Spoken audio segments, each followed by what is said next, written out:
ஏன் தேவன் தேடி கிடைக்காம போக பண்ணுகிறார் என்றால், ஒன்று எதிர்பார்ப்பை எதிர்பார்ப்பு அதிகரிக்க பண்ணுகிறார்னாலே புரிஞ்சுக்கோங்க, தேவன் சிறந்ததை தரப்போகிறார். நம்புறவங்க சத்தமாமேன்னு சொல்லுங்க.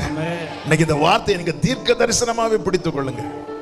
நீங்கள் உங்கள் எதிர்பார்ப்பை அதிகரிக்கவில்லை, அவர் உங்கள் எதிர்பார்ப்பை அதிகரிக்க பண்ணுகிறார். நான் காத்திருக்கவில்லை, அவர் என்னை காத்திருக்க பண்ணுகிறார். நான் தேடவில்லை, அவர் என்னை தேட பண்ணுகிறார்.